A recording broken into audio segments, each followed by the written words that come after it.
When you say things are getting critical, are you talking about something to do with the vehicles that are in the rings of Saturn? Yes, yeah. Really? Yeah. So I was behind closed doors for some time, and my clearance was way, way, way above top secret. So can you tell us, are you able to tell us your title when you were working in this sort of division behind three doors? No, I have probably 3 or 4 pages of titles. I don't know which one I'm going to land on. And I can tell things, when I mean things, the conditions are getting critical. And I find that some scientists also think that. And so I think when I do publish, that group anyway will agree with me full-heartedly. People have got to be made to understand that those things are real. Hi, I'm Carrie Cassidy from Project Camelot. We are here with Norm Bergrun. He was with NACA, which was the early precursor of NASA. Yes. And he also worked for Ames Research. He has also worked for Lockheed Martin as well. And no, it's just Lockheed. I left Lockheed before it turned Lockheed Martin. Oh, wow. Okay, we're going back in time here. Okay, that's okay. That's all fine. It's got to be accurate. Yeah, no, you're somebody absolutely right. Me on that. He was an employee of Lockheed? Yes. Okay. Before it was Lockheed Martin. And he has written a book called The Ringmakers of Saturn, which is why we're here. And let's see, it looks like you got another book here too, well, right? That was a precursor, a very early one. Okay, I'm going to show these to the camera so that we can make sure to get the... I have not read your book, Ringmakers of Saturn. I'm hoping to get a copy and read the book because I have heard it's fabulous. And I apologize for that. It was a little pricey for some reason. Well, you better get it before it goes up farther. Yeah, it has actually become something of a collector's item, but Yeah, and when I publish the next time, it'll be like $1,000. Oh my God, isn't that amazing? Yeah. I've already sold one that where I certified my signature, I certified the book, $250. Really? Yeah. All right, well, so that gives you an idea. We're in the presence of a semi-celebrity or a celebrity in the scientific community, I guess, in a certain sense. I've been around quite a while in the scientific community. Yeah. Yes. Okay, so to kind of start off with, how old are you? Do you mind saying? Well, I always say, would you like to guess? No, I've heard you're around 80, but I don't know. No, in 6 weeks I will be 91. Oh my God. Wow. And my specialist says, I think you can make 100. Well, you are amazing because you look great, and I had no idea you were that old. Yep. I work as hard now as I ever did. Wow. I don't have enough hours in the day for me. Awesome. And I'm making a change where I'm going to be able to have more time for me. And so it's a very significant thing. I won't be here the next time you come here. Oh, you won't? No, I'll be hidden somewhere else. Oh, hidden in an underground base doing top secret? No, it's just a very nice place, but I will not be easy to get to. Wow. Yeah. I've had my stuff stolen here. Have you? Yeah. So I'm going in for, you don't know where I am. Incredible.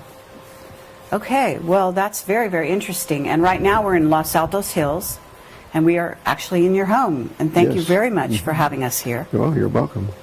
My wife and I always enjoyed it. And I designed the whole thing. It's a lovely area, and it's a lovely home. Thank you very much. And it's been very exciting trying to get here. I've actually, I wanted to interview you almost a year and a half, 2 years ago. Yes. And unfortunately at that time your wife had passed on. Yeah. And so you took some time, obviously. We're on our way to the Sacramento UFO conference. And so this was right on the way. Yes. And so it was very kind of you to let us come into your home. Glad that you're here. Thank you.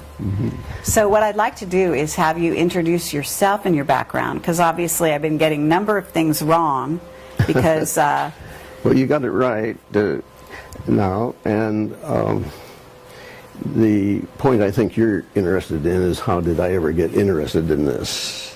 Well, I've got lots of questions, but we could definitely start with that.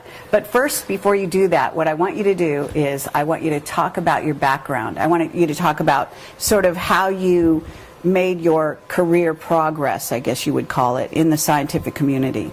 Okay. Well, it was at the time of the war, and I was with Douglas Aircraft. And I was on the drawing board designing turrets for a fighter airplane, and it had to be heated.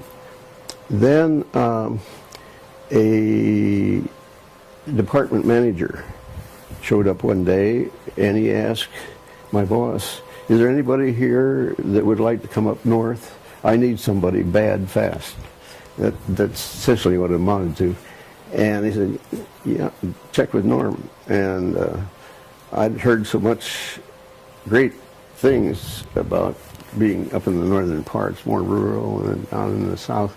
And so we said yes.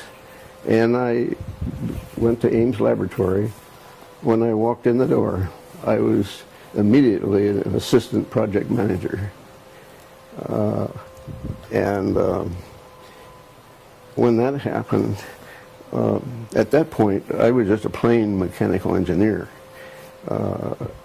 With some administrative things that Cornell was able to give me. But I was told, you never use your feelings here. You use data. And that has stuck with me all my life. Don't use your feelings. And you've got to nail something down. And all right, so the project that I got on then was the beginning of the determination of how you design an airplane with thermal ice prevention. What the equations are to govern how much heat you have. This required flying around in icing conditions, and we measured drop size, temperature, and how much water was in a cube of space. You had to analyze the cold, the effect of cold on airplanes? Well, there were two purposes. One was to be able to have some airplanes fly over the Himalayas safely, and that was the first application to airplanes. And then the second was to be able to build an icing wind tunnel, and that was done in Cleveland, Ohio. What year was this? Oh golly, approximately.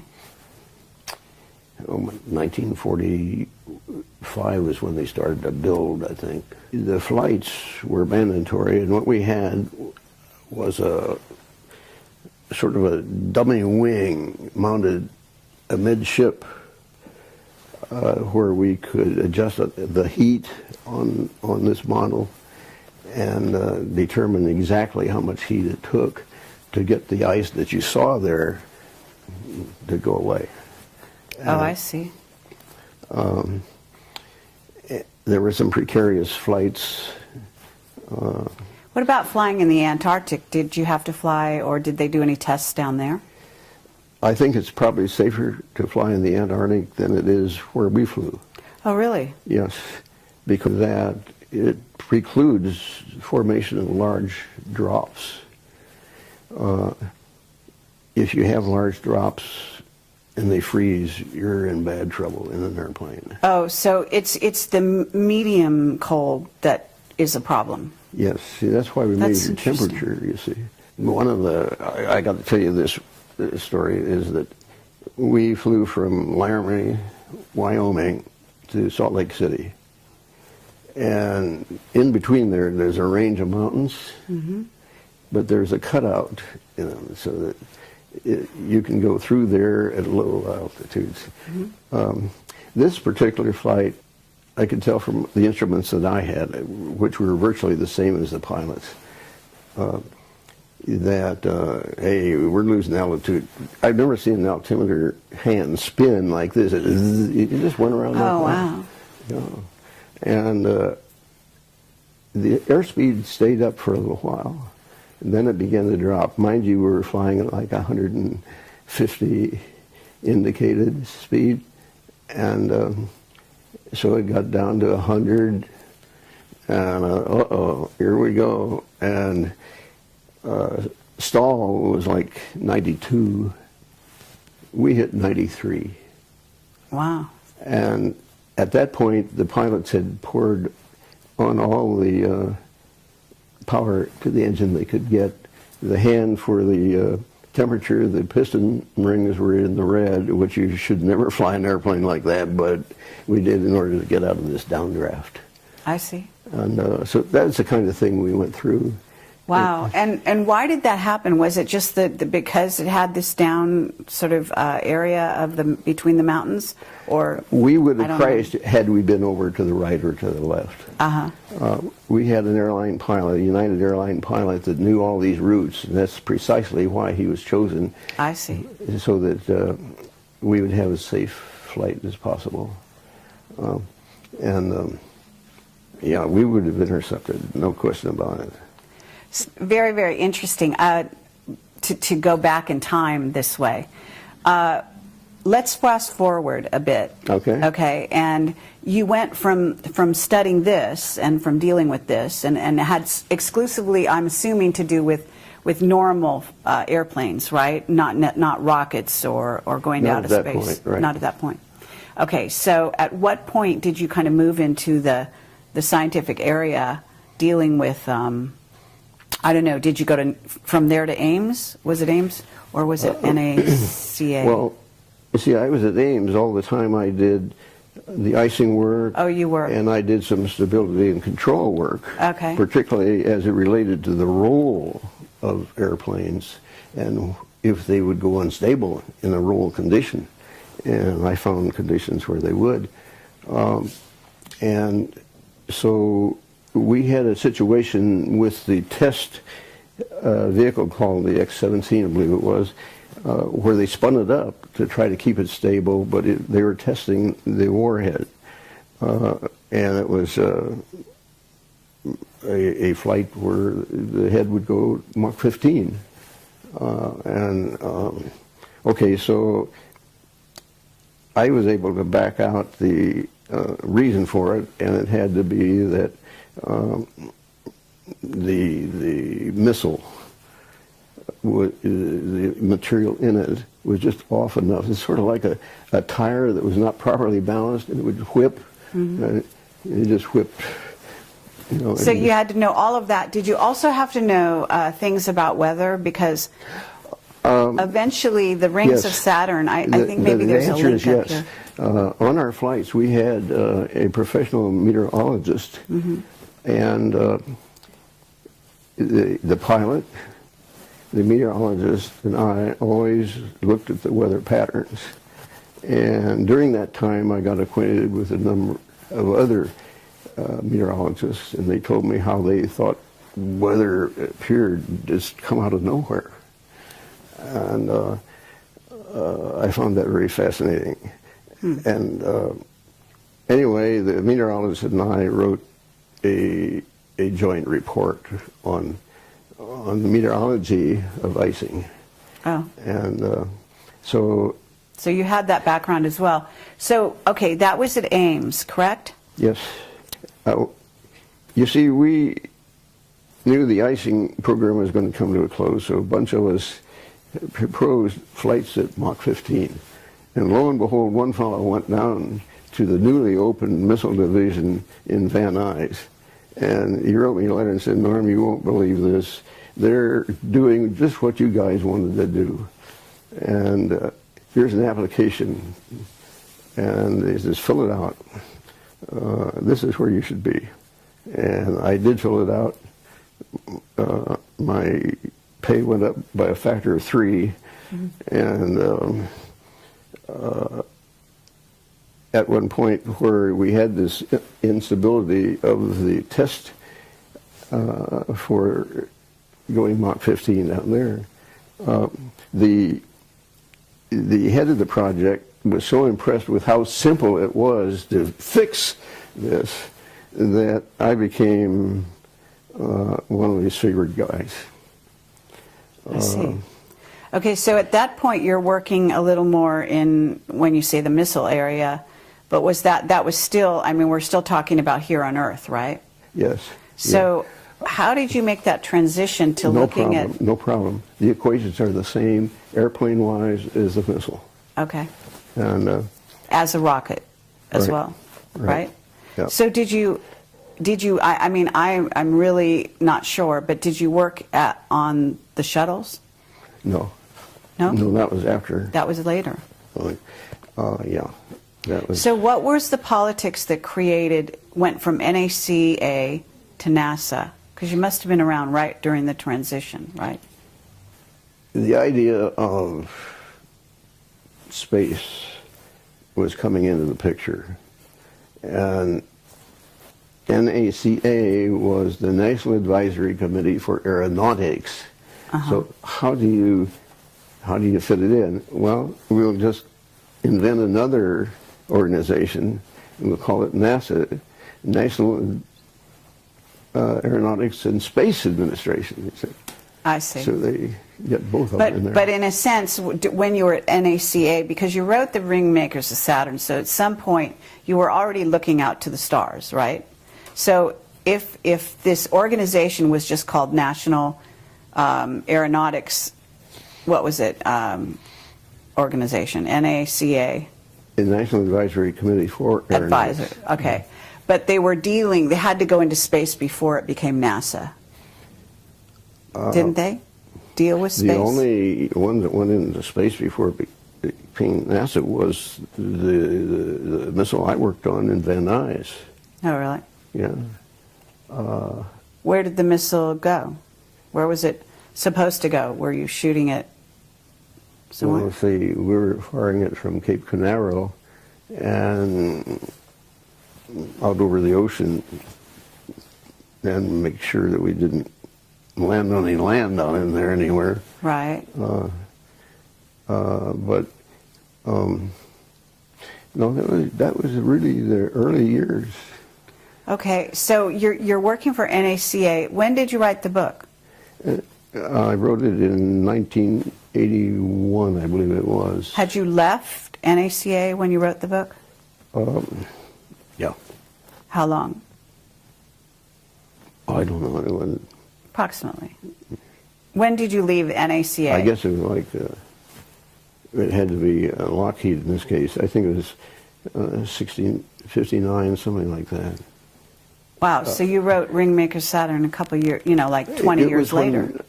The Voyager 2 had finished its flight, and I had Voyager 1 and Voyager 2 data, and that I inspected and studied for quite a while.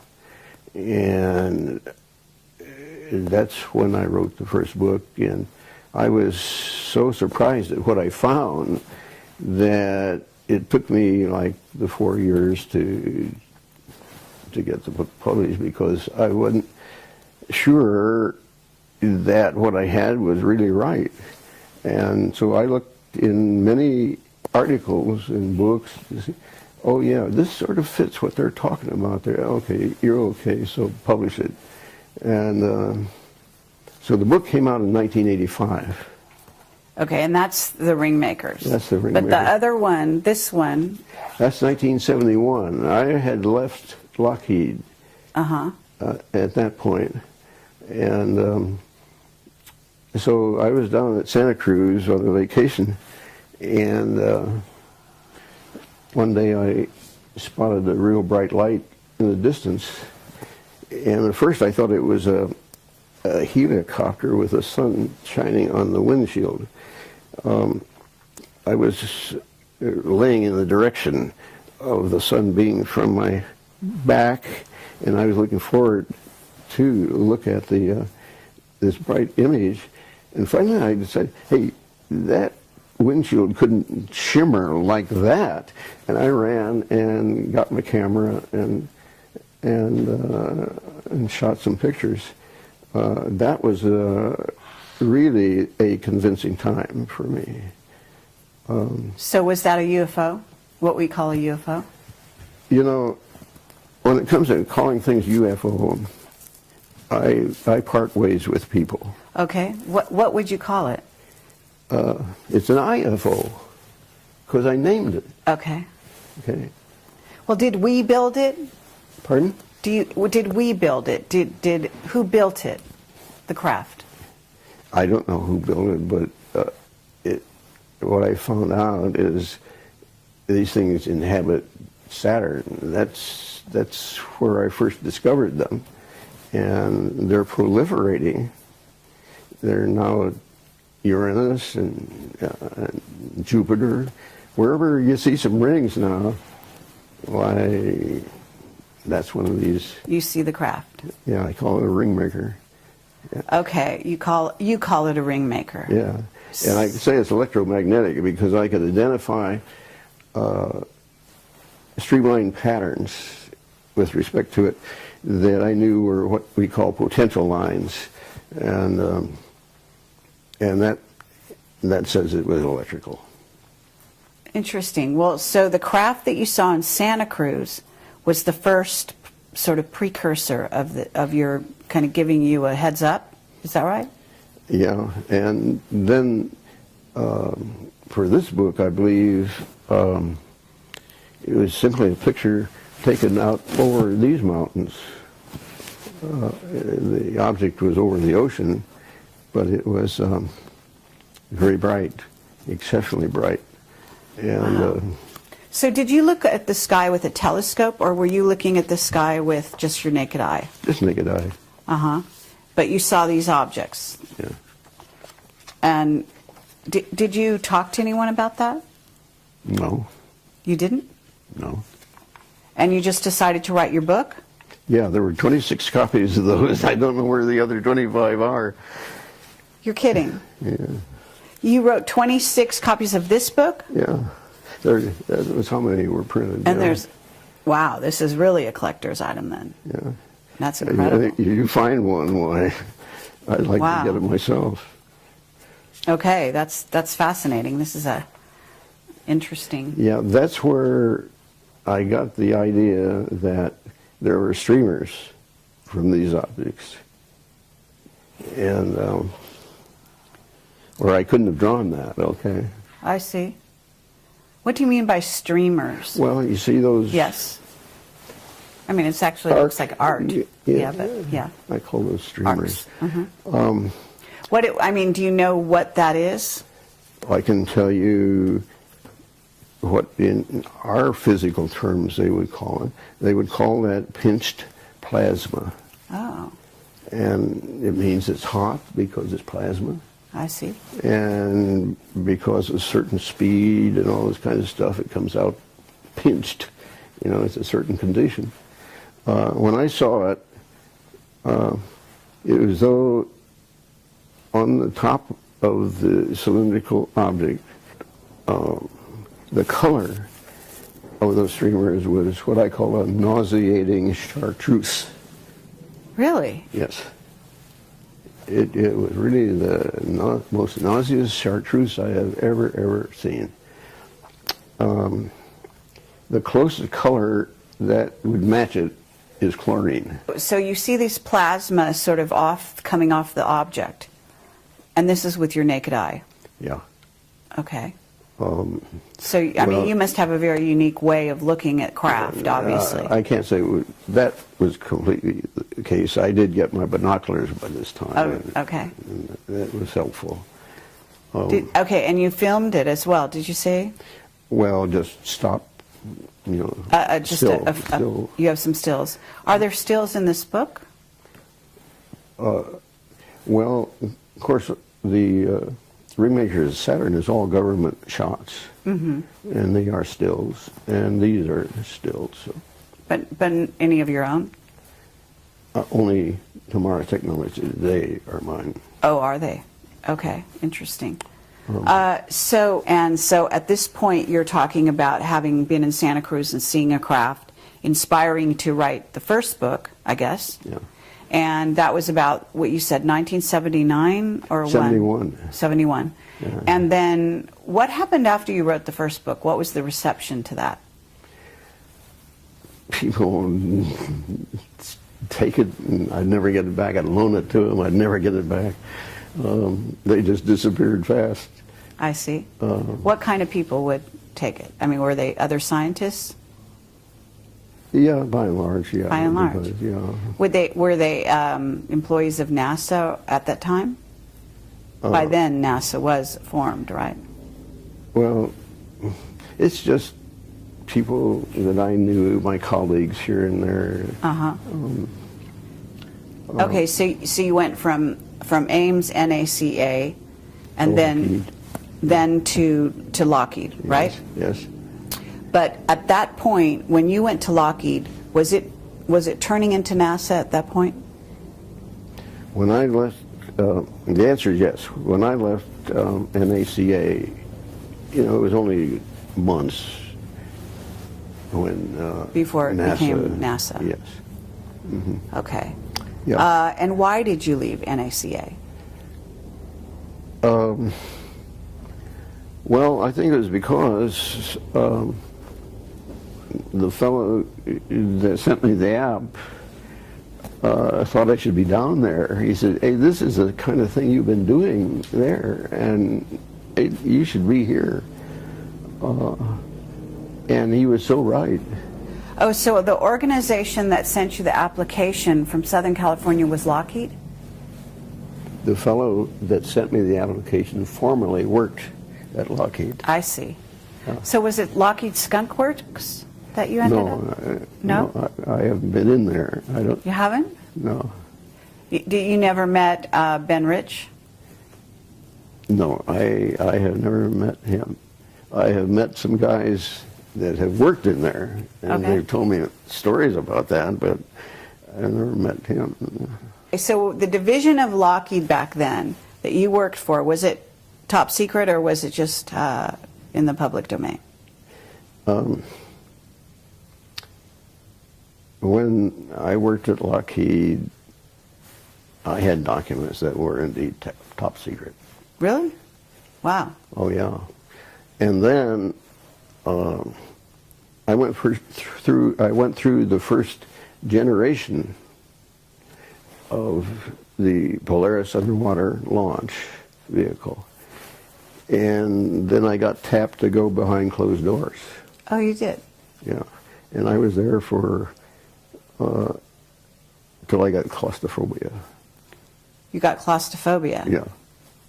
Yeah, I had to go through 3 doors to get to my desk. And this is in Southern California? No, it turned out to be up here. They moved. Oh, Lockheed, because I know Lockheed was in Sunnyvale, right? Yeah, but it started out down there. I see. And then, so I was behind closed doors for some time, and my clearance was way, way, way above top secret. Okay. You know who Bob Dean is? Yes. Had you ever talked to him one-on-one? I've talked with him, yes. He believes what I put here is yes, that is correct. And I agree with him. Well, I just wondered because he had a pretty high above top secret clearance at one time. Mine was above the President of the United States. Oh, was it? Okay, and so were you working in an underground base up here at that time?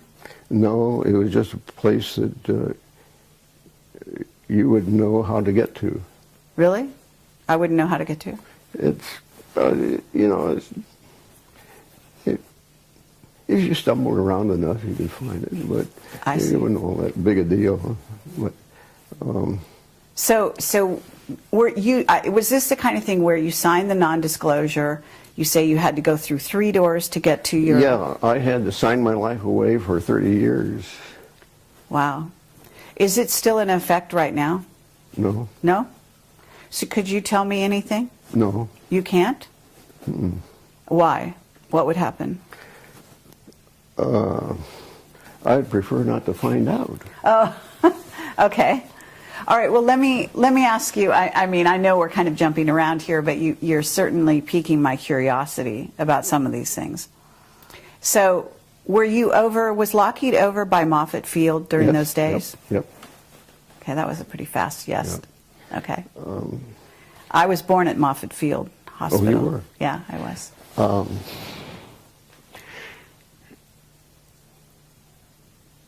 There was, were you there at the time when the Macon went down?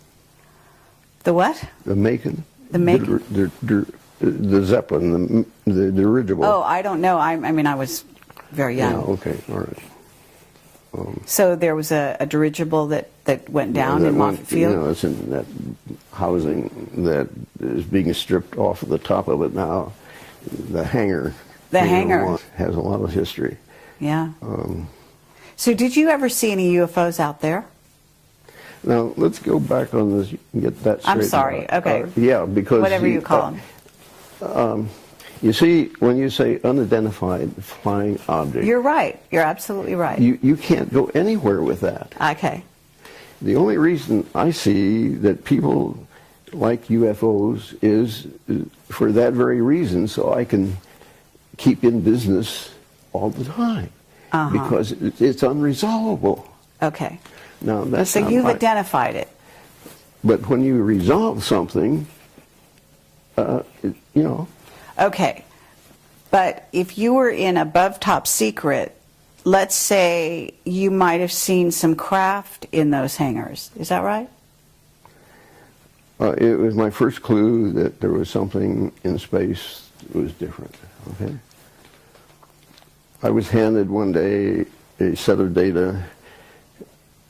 The guy that gave it to me said, nobody else around here has ever been able to get anything out of these data, and if anybody can, you can. And so I went through it, and I found this one spot of data that really looked interesting. And I slugged through plotting it up. It was quite a difficult task to draw the picture of that. Mm-hmm. And when I got it, you could tell it was something strange. Oh, wow. Yeah. So let me ask you this.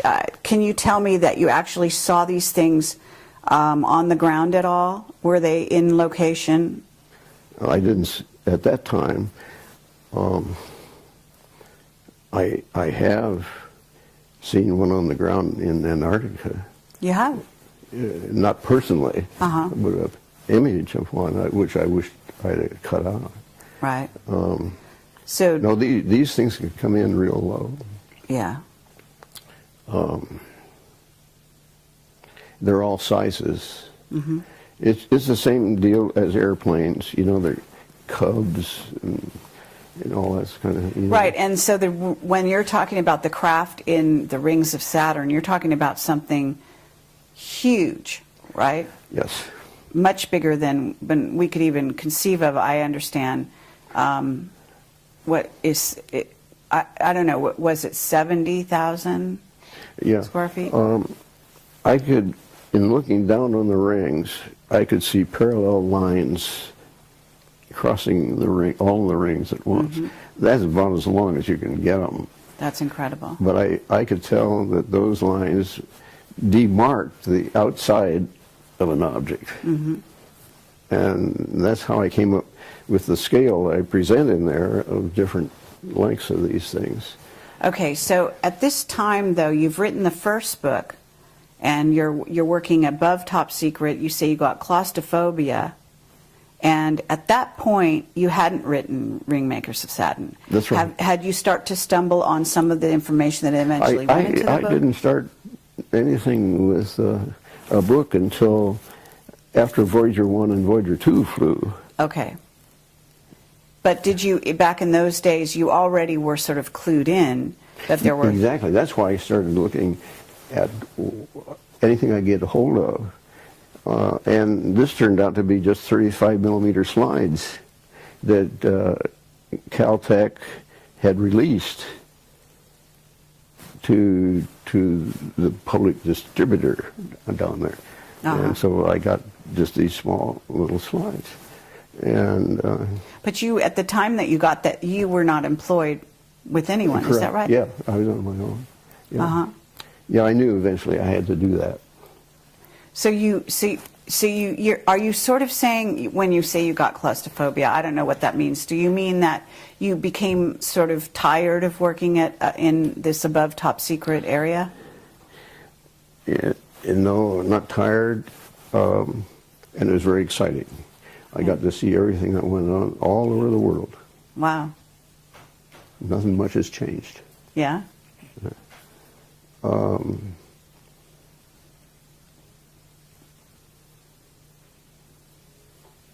I don't know how... Or were you threatened? Were you, what did you have friends who were leaving the employee of Lockheed at that time? I mean, was there some incident that happened that made you want to leave?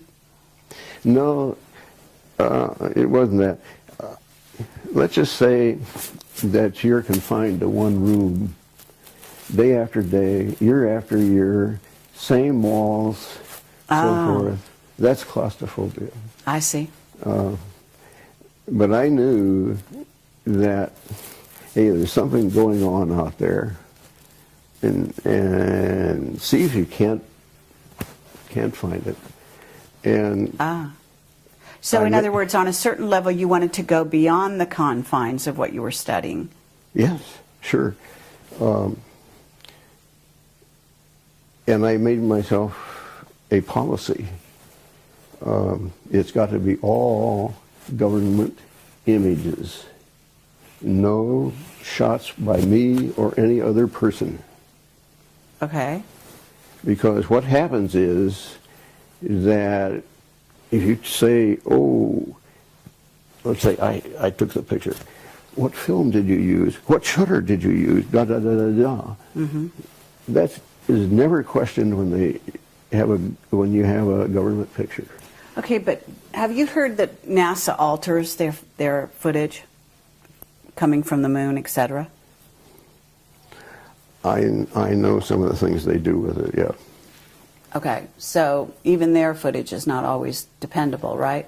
Although I guess it's dependable to begin with. It's just that they start altering it later. I have been told by a very reliable source. He asked me what camera did I get that image from on the moon. I said Hasselblad, and he said, "That's right." He says, "I thought we darkened that enough that you wouldn't find it." Oh yes, so you were finding things that they thought they covered up. Yeah. Incredible. Yeah, yeah. That must have been a lot of fun. And this guy says, "Well, I suppose you want me to go out and tell everybody about that." I said, "No, I don't want to embarrass you. That doesn't make any difference to me. Whatever you want to do is fine with me. I'm just saying I found what you saw." Okay, what about the Mars footage? The people that look at that, I wonder sometimes how in the world they can say what they do. Because you can find a lot in that footage. Oh, yes. No question. So have you got your own photographs that you got from the government that you then were able to, sort of look at and keep in sort of pristine condition? I'll tell you, at this juncture, I don't know what I have. I finally went to put it in a vault that the people claimed nobody can get in here, including the government. But unfortunately, somehow, somebody did. Oh, really? Yeah. And what they do, like I have some of it on a laptop, some of it's just on discs and so forth, they garble it. They run it through something and they garble it. So it's no longer... And sometimes there's just nothing on there. And I know that there should be something, and there's nothing. So I don't know how much of the early stuff I can put together. What I do know is I can put together it any time. Okay, so Just I because don't of need that old stuff. You can tell people. Really? You know, I don't need it. Because you know, you're familiar with the landscapes. You know where things are. I know where. Yeah, I'm familiar with the landscape. I know pretty much what's going on. Okay, so well, that's very tantalizing. So at this point, you learned quite a bit. You were very respected, I imagine, when you left, even above top secret, right? You left employee of Lockheed in good terms or not good terms? Yeah, I was respected. Mm-hmm. There was a time when, on the Polaris vehicle, Mm-hmm. that when the missile was fired off, it didn't light up. It came back down and hit the submarine, and I said it was the umbilical plug. And the head of the project said, asked me, "What do you think it is, Norm?" I said, "It's the umbilical. That's the most reliable thing there is on the bird, Norm. It can't be that." And a Navy guy came in later, and I said, "It's the umbilical plug. But Frank is not going to believe it unless we pull that thing up." And we got the whole Navy out there. I don't see why you can't pull it up.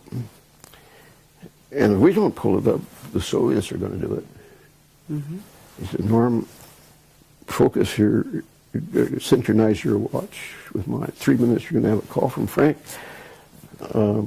3 minutes, I had a call from Frank. He says, "Norm, you're going to be real excited. They're going to pull up the bird." And it was the umbilical. And after that, as Norm said, it was a certain thing. Don't argue with him. That's great. Yeah, it was that kind of thing. Yeah. Absolutely. So can you tell us, are you able to tell us your title when you were working in this sort of division behind three doors? No, I have probably 3 or 4 pages of titles. I don't know which one I'm going to land on. And I think what's going to happen is that I'm just going to have to find the images that I can get that either aren't affected by anything, or I get some new ones of some sort that will sort of govern how this whole thing goes together.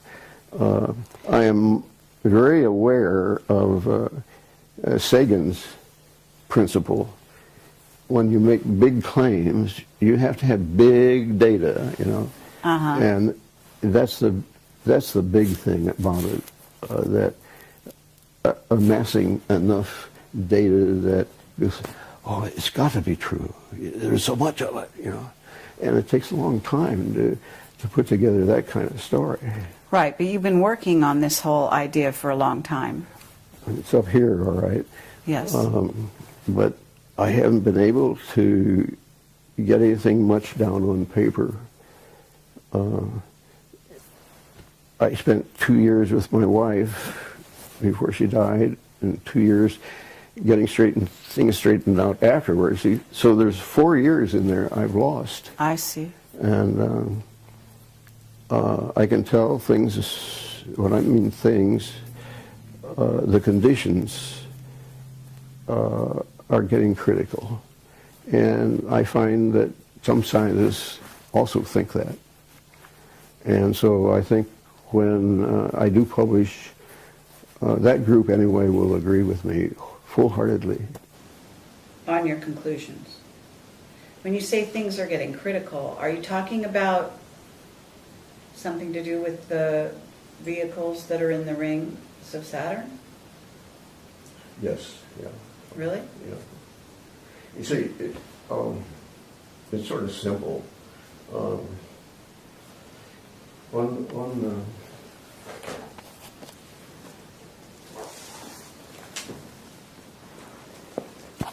That's a lot of energy. Right. And Okay. And this is the ring, right? This part, this is the ring?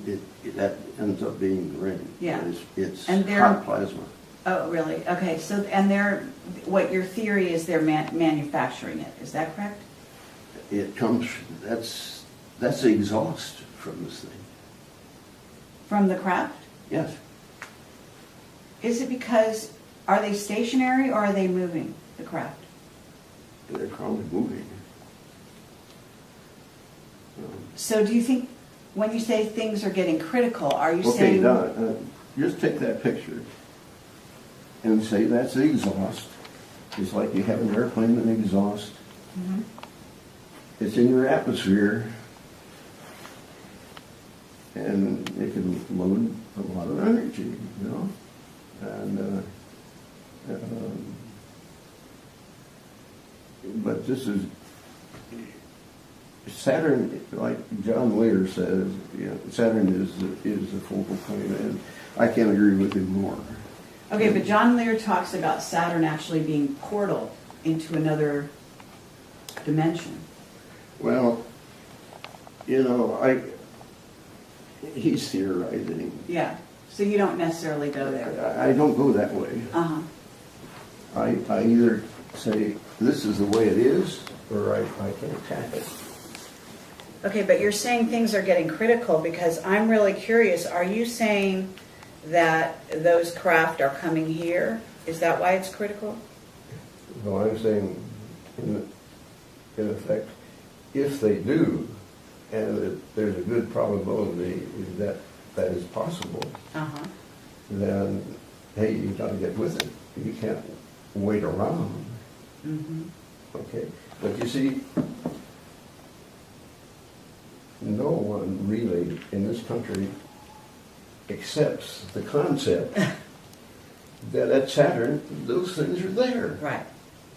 If you can't do it at Saturn, well, you know, you just can't have it. People have got to be made to understand that those things are real. Right. Now, there are two images that we were taken by the Hubble telescope of Saturn this last year, 2012, Okay. that shows objects under the rings and one just right to the edge. Like I said, they were. Mm-hmm. Okay? Is that Cassini? Did the photographs come from Cassini? The last ones, no, the ones I told you about that shows those Right. are No. Hubble's. Those are from Hubble. Yeah. But am I wrong? They closed down Hubble, right? Well, yeah. Or that's the official story, Uh, right? Wherever they closed it down is 2012 before they show you the picture. It's 2012 before they show you the picture. What do you mean Yeah, by that? and I was able to tell that before 1985. Yes. So you were way ahead of I'm everyone. way ahead. Yeah. And that is too long to tolerate that kind of science. Mm-hmm. It's just too long. Now, I have 3 reports, I guess, on the environment, let's say, in UNESCO, but they're yay thick, all three of them weigh 18 pounds, or about 6 pounds each. And they have to vote on what they think goes on. That is not science. They have to That's vote. politics. Okay, yeah, That's not you're right. science. That's absolutely But right. there is they sell it to you as though it's science. It is not science. Okay? And that is the hump that you could help get us over. Okay. Hey, those things are real. Okay, but if there are craft, there are beings. Okay, people have asked me about, I call them vehicles, okay? Right. Now, I did not call them objects. That was too neuter for me. Okay. I had a Stanford professor said you ought to call them objects, Norm. No. They have all of the qualities of a vehicle. They can move. You know, they're just like a missile or anything like that. So that much we can say about them, for sure. Okay. So I'm calling it a vehicle. Okay. Okay, somebody comes along and says, well, now where would you manufacture one that's 2.5 Earth lengths long? And that's a hard question to answer. However, if you think of it in terms of its living entity, it's just another kind of thing that we've got in our universe. And it can grow and grow and grow and grow. Okay, So it can be an EMV and it can itself have life. Uh-huh. So are you not positing the idea that those vehicles contain, beings who are, maybe like us? Yeah, I only go along with government images. And if you want to know about people kind of thing, there is the ship that picked up the Voyager capsule at Alameda Naval Shipyard, and they have a picture there of I think it's the Apollo flight that Buzz and Neil were on. But anyway, there is one image there that shows black people getting off. So people with dark skin getting off. Not dark, black. Black skin. Really black. Yeah. Were they tall? Yes. Very tall? Yeah. How tall? Do you know? Well, they got out the doorway. I don't know how high that is, but Well, what? it's safe. 7 feet would be probably a conservative estimate. Have you heard about Clark McClellan's statement about that? No. Oh, you haven't? No. Have you ever been in touch with him? No. No? I have tried to stay independent and not be affected by others' opinions. Mm-hmm. I would rather have what I present clash with somebody else and see who wins. Okay. And settle it that way, rather than make a shouting match over it. Sure. I learned at Ames that the longer you shouted, the more probable it was that you would get your way. And I don't want to go through that routine. Okay. Well, good for you. So you're saying it's what did you say, $5 million? Billion? $4 billion. Yeah. So that's an estimate of how valuable he thinks all of this is. I see. But he doesn't get any support. Right. See? Interesting. So you think that Obama would like to find out more? Oh, yes. He would like to keep NASA operating? Yeah, he would like to. Really? Yeah. Okay, and you know that because? Well, I know that he has a friend there at the head of NASA. Oh. And he would like to have him look good and so forth, so he would like to see some things go on under his watch, but it's not happening. Do you know who's preventing it? I think it's the overall economic picture that's preventing it. I was in public policy in my organization, my professional organization, American Institute of Aeronautics and Astronautics. And I've been on Capitol Hill and visited the various congressional offices and trying to point out to them what we felt was important. We made a list of 10 items. And such as? What would be an example of something important? This Ring Makers of Saturn? I mean, the vehicles? Oh, no, this is way out in left field. Oh, so Okay. not even that close, Oh, no. not going in that direction. No, it's like you got to protect the doors of the pilot's compartment because of terrorists, you know? Oh, that. I Okay. mean, just practical things. I see. And, okay, the budget for aeronautics has gone to practically to zero because space has swiped it because it's so expensive. Mm-hmm. And you just try to juggle money around, and it's a strange place back there in Washington. But it's a big education to try to do some public policy. Okay, well, that's pretty unusual to have a scientist that tries to do public policy. When you called yourself, I don't know if you consider yourself aeronautics engineer? I just say I'm a scientist engineer. Okay. It's hard to be a scientist without being an engineer. Okay.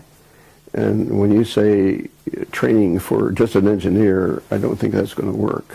And that shows to me how little understanding there is about that educational aspect. Did you ever go to Stanford? Mm-hmm. You did. Did you graduate from there? I got a quarter in, and then my dad passed away, and he was supporting me, and that was the end of that.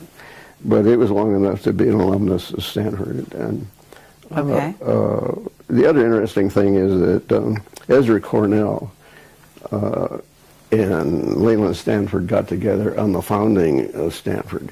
So for many years there's been a close relationship between the two. Oh, between Cornell and Stanford. Yeah, and so rather than making Cornell my home university, Stanford definitely is my home. Okay.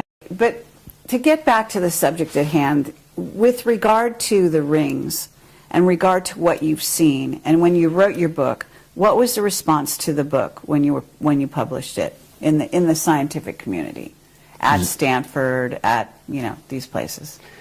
I would say practically zero. No reaction? If it is, I never found out about it. Uh-huh.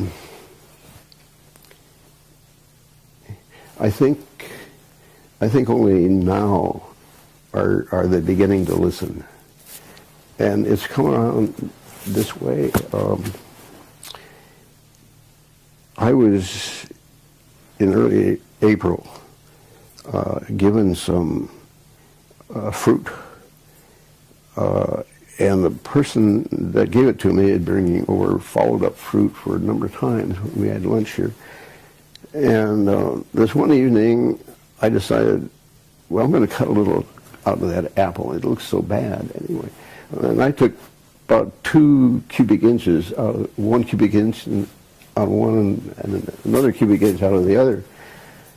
And that was about 11 o'clock. And about 2 o'clock in the morning, I really began to feel ill. And I even called my son who lives in Tracy. I said, this is a heads up. I said, I'm beginning to feel really ill. and you ought to come over. And he didn't make it over. I felt I was getting so ill, I called the neighbor next door to take me to the hospital. Wow. I was just going downhill like that. Incredible. And I'd never experienced that. That was an attempt on my life. Mm-hmm. The specialist that I have, he had one question for me. He said, Norm, what triggered this? And I said, I think it's the apple. Does that make sense? Yes. Wow. So he had a theory already. And he's a prof of internal medicine, and he's one of the smartest ones I've ever run across there at the hospital. And so... You didn't happen to have a piece of the apple analyzed or anything? It was all thrown. I threw it all the way down the drain. But anyway, because of the nature of the happening and the kind of question that he asked me, I saw him about a week ago, he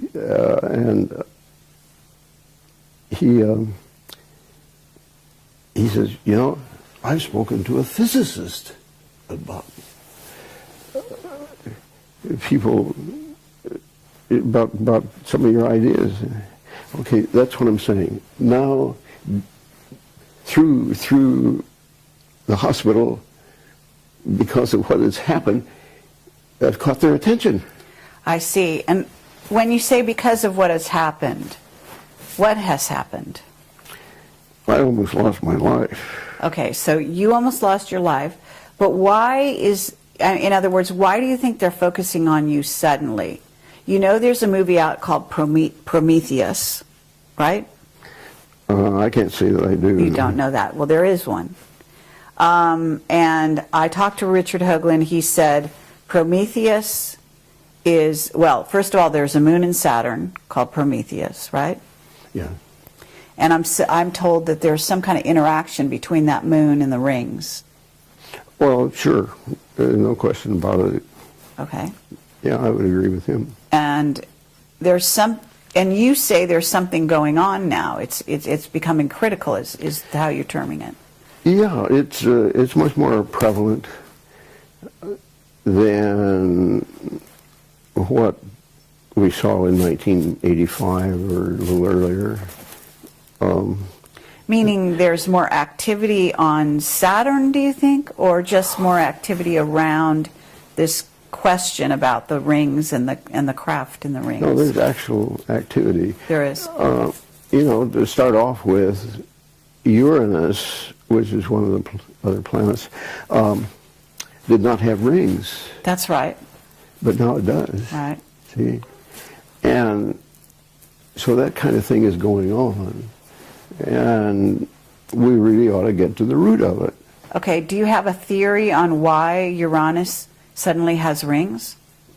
Well, sure, it's the exhaust just like... so that's how I think the attention is being obtained. And so I would expect something to happen a little bit. You would? Yes. When you say something to happen, what are you suggesting? I'm suggesting that Stanford, let's say, well, let's look into what Norm's doing. Okay, but you just told me you were going to be leaving here and going to kind of a secret location. Mm-hmm. Have they asked you to come back in to work for them? No. No? Nobody has asked me to come back. Fact is, as far as my own professional organization is concerned, it does not fit at all with their objectives. How is it different? It's too controversial. your theories, you mean? Now look, this is not a theory when there's data.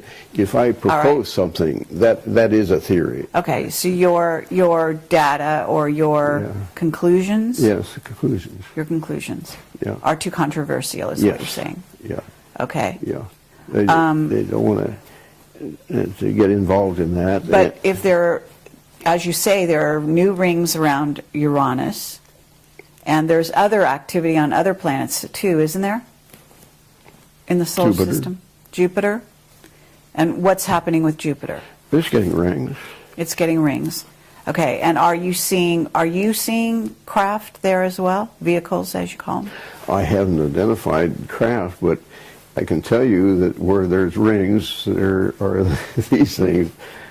So we have these ring makers, and they create tremendous energy. Yeah. Can you tell us more about what you think is going on there? You've got any ideas along those lines? Well,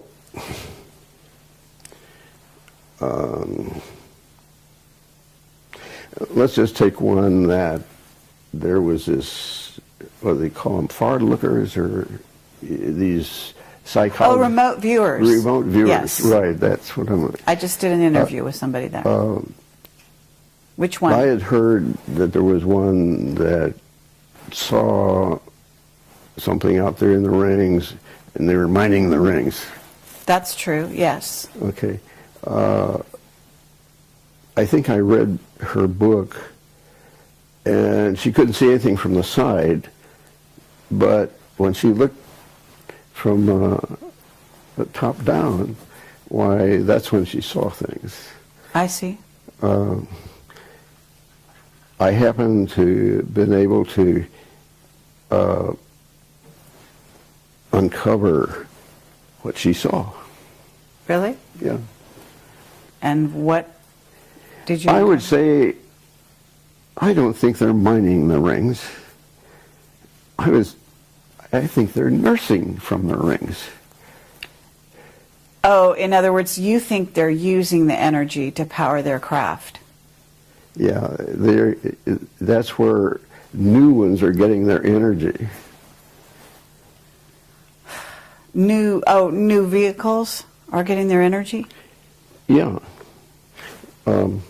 You start out small, just like a baby, and then they get bigger. Oh, right, because you say that you believe they're sort of like alive. Do you believe they're plasma vehicles, what's called a plasma vehicle? Have you heard that terminology? Well, I've never heard them called plasma vehicles, but I can understand why somebody might say that, yes. Mm-hmm. Yeah, I wouldn't make a big deal over that. Okay, I've heard that the vehicles out there they actually fly close to the sun, and they power themselves up on the sun, and then they go back into... I wouldn't be surprised. Yeah, I've noticed some go in there, and it means that they're capable of withstanding those high temperatures. Yes. And so, true. Yeah, they could get pumped up really nicely. Okay.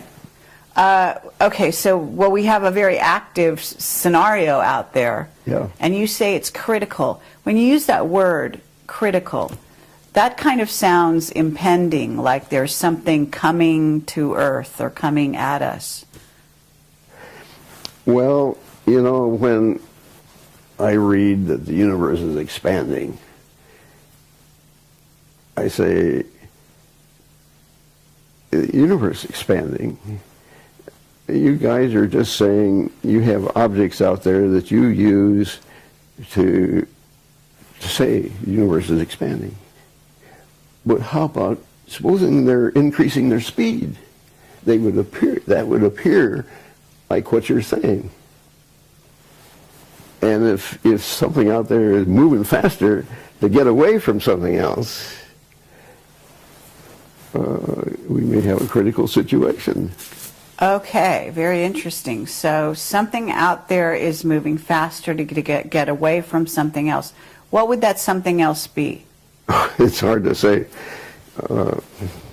Now here I do have a hypothesis. Oh, yeah? Yeah. the Big Bang, I think my hypothesis is that there were the good nicks and there were the bad nicks, and they had a fight. A Big Bang ensued. I see. A Big Bang, a really Big Bang. And So you think the sort of multiverses are a result of the collision of sort of light and dark, so to speak? how did you say that again? You think the multiverses are a result of the collision between good and bad or light and dark? Well, now, multiverses, what are you... Well, that's my point of view. In other words, I don't think there's just one dimension and one universe. I think there are multiple dimensions and multiple universes. Did you agree with Einstein when he said there were at least 5 dimensions? Well, I certainly will agree that you can have almost any number of dimensions you want, okay? I take a little different view. My son suffers from a malady in which he hears voices. Oh, yes? And I'll tell you, I think that's a universe right there, Okay. right under our nose. Uh-huh. When he first came down with this, we had a blackboard in the end room there. It was 4 by 8 feet, and he wrote equations of space on there. He did. He did. Were you able to ascertain if they were valid in any way? You didn't need I didn't need to know all the details. I knew enough to know that, hey, those are strange equations that you wrote. You don't write that kind of equation here on Earth. And you do have some distance parameters in there. And I'll tell you, I was really scared. The fact is, I erased the darn board because I wish now I'd have kept it. But I was scared. I was frightened at the time. Really? Yeah. What were you frightened of? The fact that he could write that stuff. That he was getting an input so he could write it. Yes. That's what scared me. So, in other words, who it could be coming from was the unknown intelligence type of idea? Yeah, so we have talks about that quite frequently, and it's just another aspect of all this. That is a universe, all right. Mm-hmm. Absolutely. Okay. And it's not the kind that normally you'd think would be, but I'll tell you, some of the things he tells, they sure are real. He can describe things down to just the last detail. Sounds like somebody I'd like to talk to. He would say no way. He wouldn't? Yeah, he wouldn't do it. Is he a scientist? No, but he came within a semester of getting his bachelor's degree in chemistry. I see. And he was our brightest. When he was 4 or 5 years old, he wired up a train set. So that I still am amazed that he did it all by himself. He had the cars switching around and all this. That's amazing. Okay, well, wow. Okay, this is so fascinating. Let me ask you, you still use this word critical, and I'm still trying to figure out where you're going with that. I'll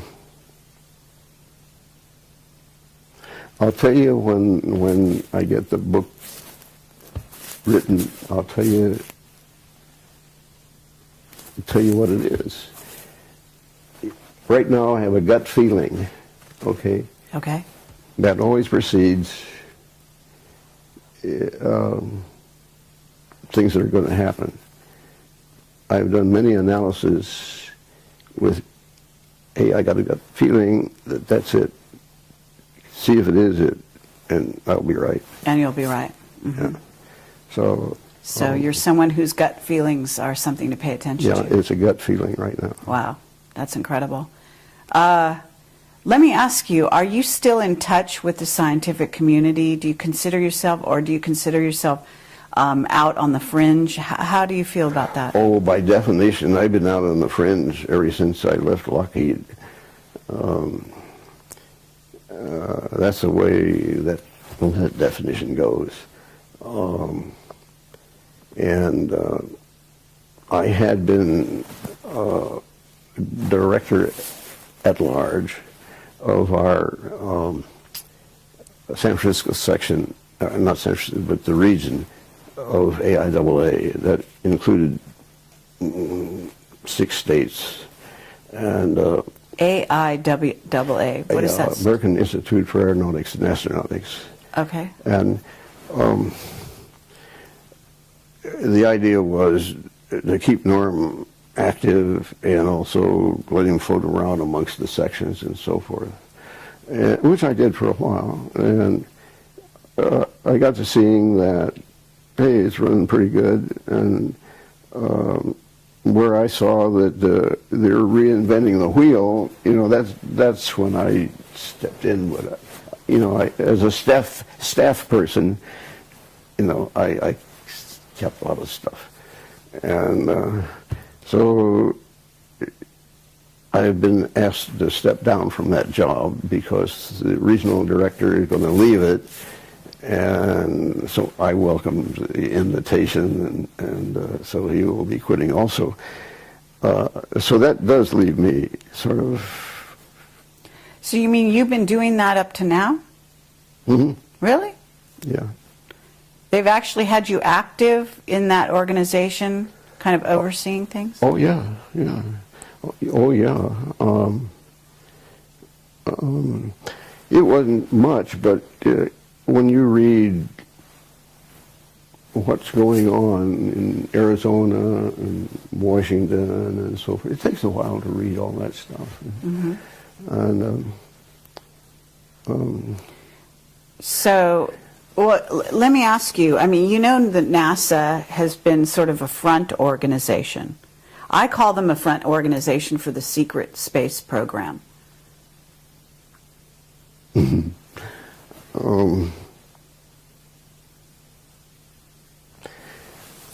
I don't know about being front. Well, when I say front, I mean, if you have an organization that deals with the public, interfaces with the public, and also misleads the public on certain things, by doctoring photos, by covering up certain things, by only releasing certain things, that's a front organization, isn't it? Okay, all right. I guess you're entitled to do that. Okay. So if we were to look at the situation a little closer and find out who are the insider organizations, certainly Lockheed would qualify. Would you say that the defense industry are all in the know? No. No?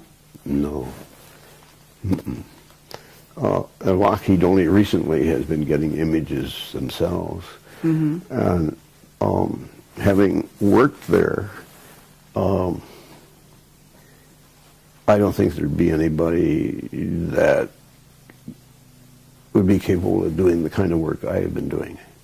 I just don't, that kind of talent does not exist these days. Well, when you were an above top secret, you must have had people reporting to you, right? No, I was Mr. It. What does that mean? Were you Dr. Strangelove? I mean, what were you?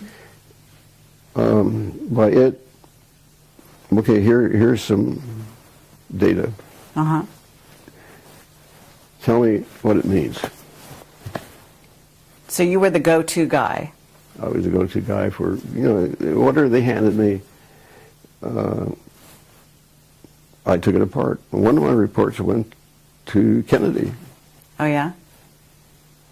Do you think that Kennedy was killed because he wanted to reveal things they didn't want out there?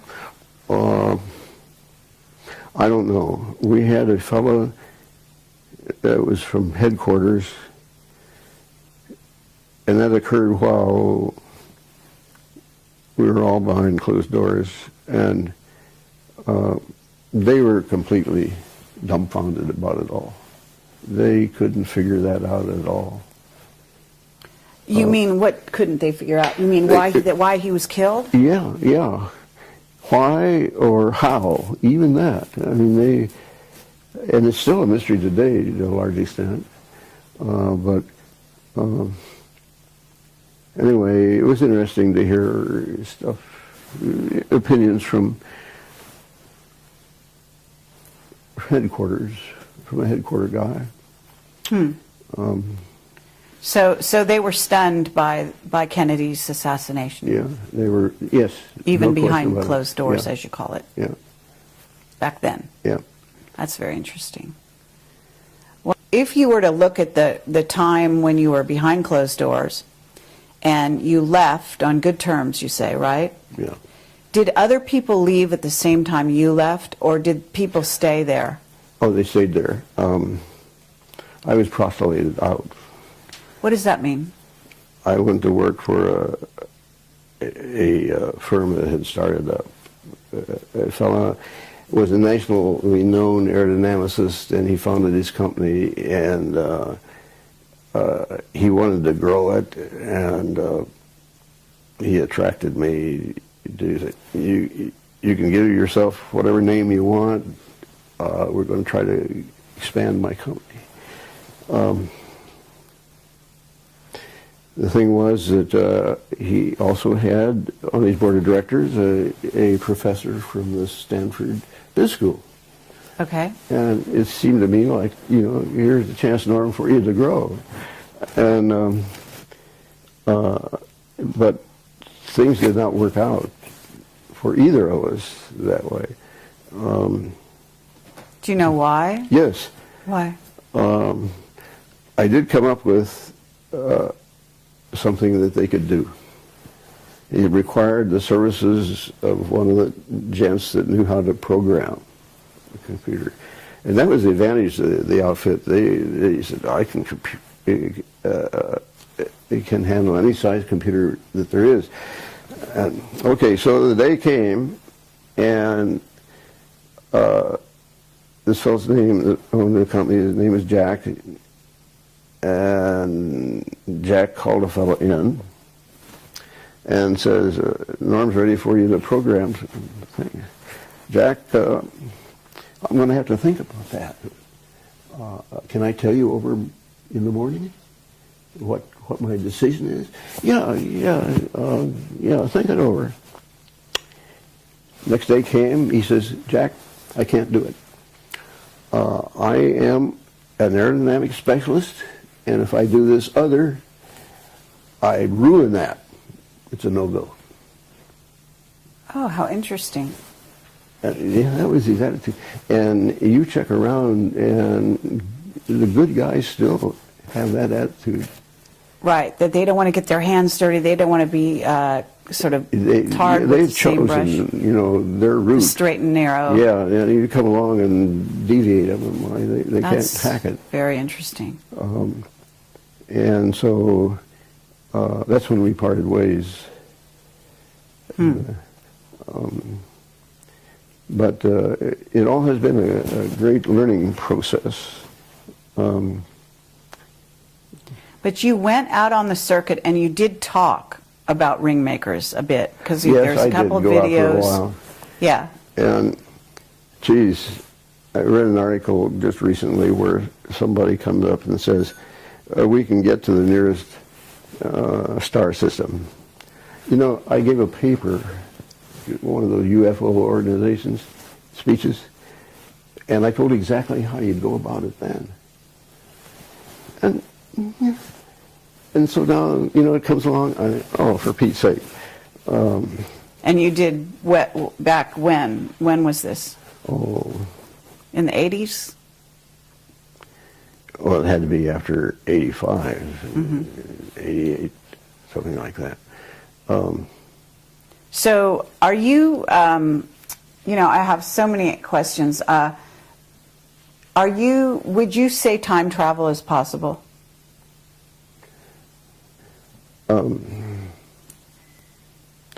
There's a way to do some of these things that has not been considered.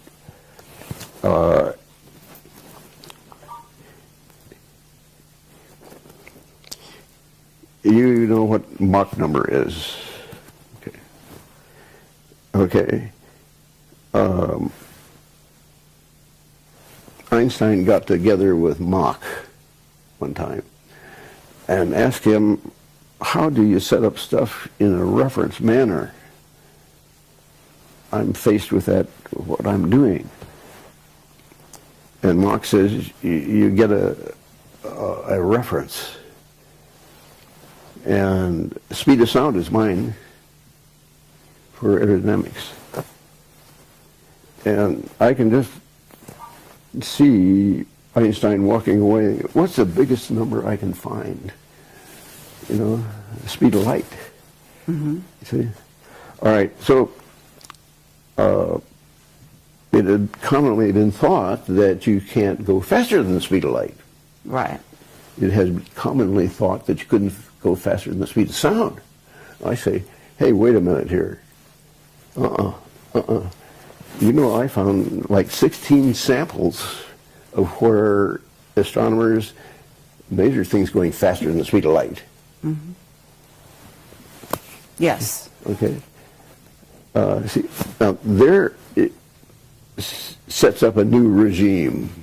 Okay. Okay. So if, in other words, you're kind of alluding to the idea that if you're going faster than the speed of sound, we go into the area of time travel from that point on, right? Yeah. Yeah. However you want to mechanize it. Okay. What about these vehicles in the rings? Aren't they going faster than the speed of light? Oh, I don't know. I've never seen one, you know, in that condition. Okay. Not at all. Well, let's say, is it possible, I mean, I don't know how you want to classify this, but if those craft, or some of the craft, the smaller ones maybe, leave there and come here, isn't that possible? Yeah, it's possible. Okay. And is it possible that they've been coming here on a regular basis? I don't know about that.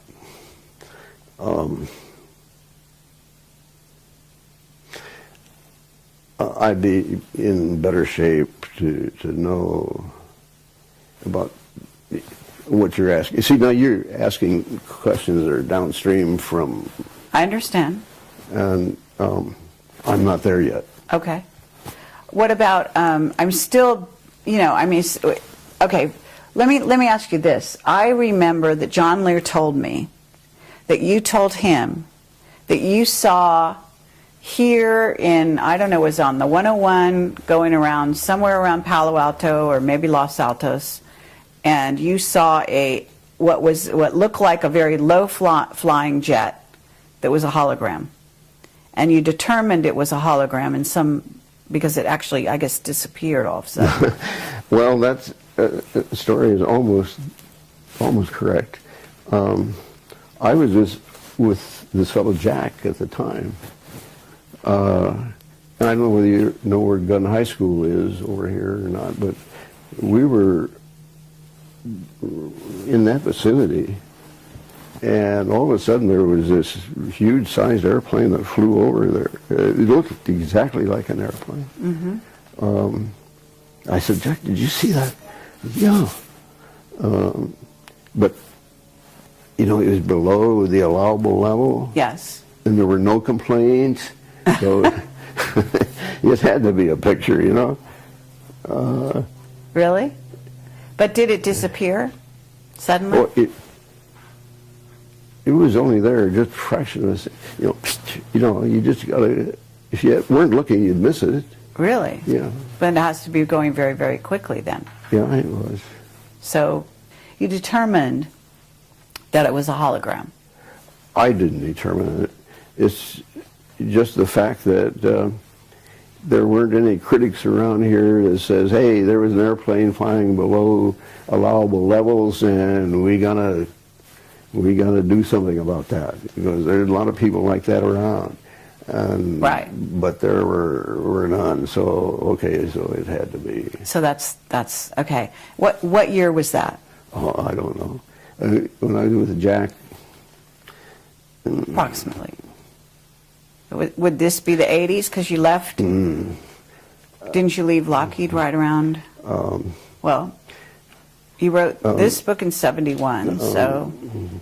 You know, you can go on the net and look at my resume there and pick up numbers. Pick up exactly. Yeah. Okay, but I was just wondering, in terms of your recall, when you left the employ of Lockheed, because it was too claustrophobic, as you said, and then you went to work for this guy Jack, and that, how long did that last before the computer guy came in and said he couldn't do the programming? I mean, that must have been a pretty short time. Well, I think it was like a couple of years. Couple of years? Okay, and do you know what a Cray computer is? Yeah. Okay, and would you say that was the level of what we're talking about, programming a Cray?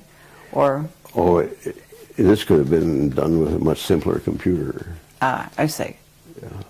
Okay, have you ever dealt with a Cray computer yourself? No, I haven't. But you know of their, Yeah. Yeah. Sort of being around.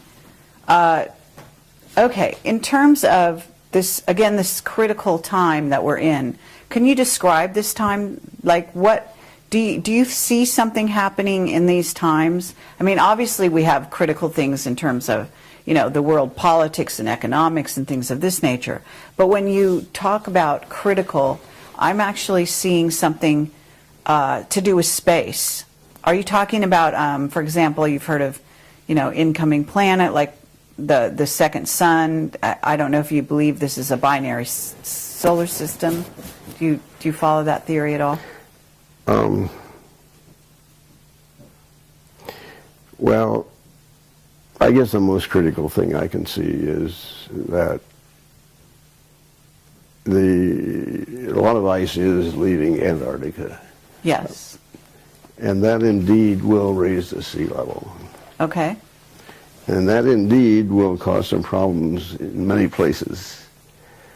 And it'll have a negative impact on real estate if you own property.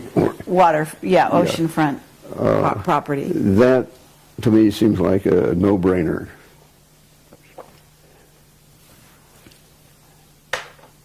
Have you talked to some remote viewers? No. No? No.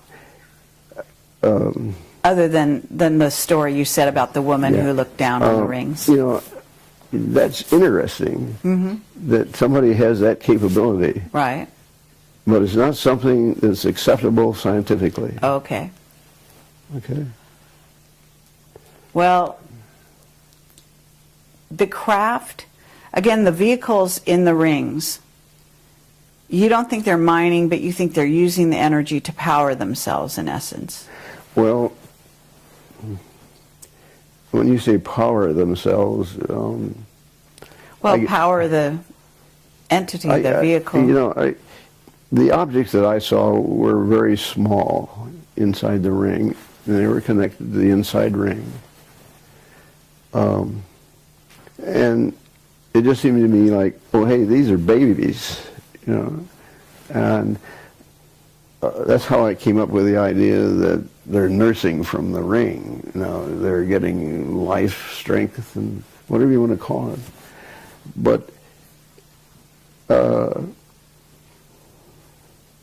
I think that that's how they are growing, is using the rings. Now, in terms of mining, think about that level of thought. Mining is something that we do here on Earth. You don't have to be very bright to do mining. Okay. How do I know? Because I have worked in a mine. Okay. And So we're dealing with lots of smarts, and I don't think they, I mean, this is too low for them. Mm-hmm. My knee is too low. All right. So on two counts, I think what we got there is a life form. Absolutely. Do you believe that we're communicating with them? Have you had any evidence of that? Oh, no. No? You know, we are not capable of doing that. You know, SETI has tried to communicate with extraterrestrials, and they haven't done it yet.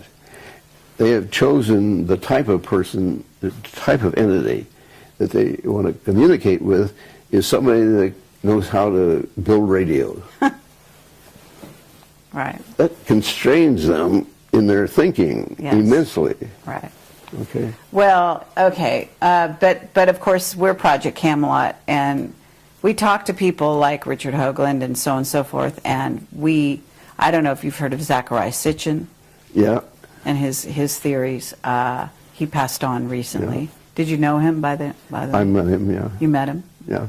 Did you ever talk about your theories with him, or your conclusions? No, we didn't have that much time. It was more interesting listening to what he came up with. But there's a case where he's got some real solid stuff, but nobody wants to pay attention to it. Mm-hmm. You know. Right.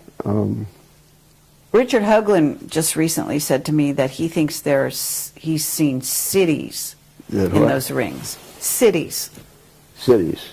He's seeing cities in the rings of Saturn. Well, Richard has seen cities in lots of other places. Right. I would not call them cities myself. Okay. Now, I don't know specifically what he is talking about. I mean, you know, if you want me to be specific, I'd have to look. Right. But he's thinking again of something like San Francisco, or, you know, you look down on it and there's a city, you know, laid out. Well, I'm not sure how he's characterized. You know, we didn't have a chance to talk about how he's characterizing this idea of a city. In other words, it could be constructive, some sort of plasma. Yeah, he had put that label on, and what I do think he's seeing is organized structure of some sort. Organized structures, yes. I mean, there's lines going this way, and then there's perpendiculars, say. And, so in a sense, you would agree with him in that. Yeah, I mean, there's that kind organized of thing structures. There can be straight lines out there. Yeah. Yeah. So, and almost any formation can be made that is desired. So, if he sees a checkerboard kind of thing, and that's a city. It's not a city, but that is a checkerboard kind of thing. When you talk about plasma, what are you talking about? Are you talking about the same thing that Wilhelm Reich would be talking about when he talks about orgone? Or is plasma like another stage of orgone? Or about him, but there is one flight out to Saturn where the instrument flew by the ring, and the idea was to sense the plasma in there. It had a wide frequency range, and it turned out to be plasma, and so it ticked, and they knew the speed, and they knew the time it took to pass the ring, and so they knew how thick it was. And now that was a plasma indicator. Okay.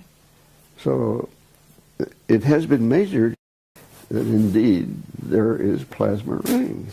Mm-hmm. But you read also where, oh, this is a bunch of broken up moons that got there, and there's confusion in their storytelling. But the rings that are suddenly appearing around Uranus, these are not broken up moons, right? All I can say is, the rings are there, and my interpretation is, by inference, I see the rings, so somewhere there's an EMV. And they're never where you think they're going to be. Do you have you thought about the idea that I guess I talked to Sean David Morton, who met you years ago. I don't know if you remember Sean. Mm-mm. Sean David Morton. He's a sort of a psychic, and he lives in Southern California. Anyway, he's a friend of mine, and he said that recently they've actually photographed, I guess, the top of Saturn, and they've seen that there's a hexagonal Yes. shape. Yes. You've heard of that? Yes. That seems to support your theory or your conclusions. That's what he said. Do you agree with that? Yeah. Any geometric form can be made. Okay. But you don't see anything. I mean, isn't there a significance to the hexagon in the Saturn symbology? Well, I would never expect a hexagon there, but I have never expected to see some of the other things I've seen either. So I did want to visit Saturn in the write-up I did, because there are some things that need to be fleshed out for people. Okay. And if I haven't lost it on my discs, why, I'll be able to make a nice little story about all that. Okay. If you haven't lost it, in other words, if it wasn't stolen? Yeah, or boogered up. Erased and messed with. Okay, well, I'm running out of tape here again, right? And I guess we've been going for quite some time, Right. so I don't want to tire you out too much. But is there anything that we haven't covered that you'd like to say to make it part of this this presentation here? They could ask me to be vice president. Because you'd like to change the policy and what's going on. Yeah. And you've had clearances above, with above, way above top secret. So in a sense, they should be coming to you for advice, I would say. Yeah, they should. Yeah. Well, let's recommend that. Let's recommend that they come to Norm Bergrun and one guy in this critical not too time. long ago was bitching about the candidates, and I said, Jack, you can just write my name in, can't you? He said, yeah, hey, that's a good idea. Did you know, I just want to know, did you know Arthur C. Clarke? No. I didn't go that route. I have been always so much up to here, sort of career-wise, Right. what I've been involved in. Yes. I haven't been the social guy I should have been. Hopefully, that's going to change. Okay. I'd like to see that.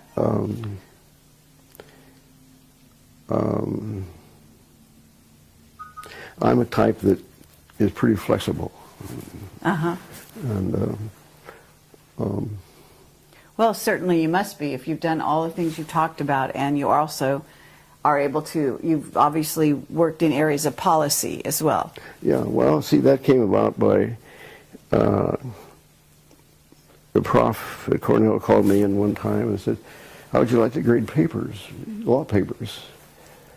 And I said, oh, that sounds good to me. And I said, but what do we do when I grade when it comes to mine?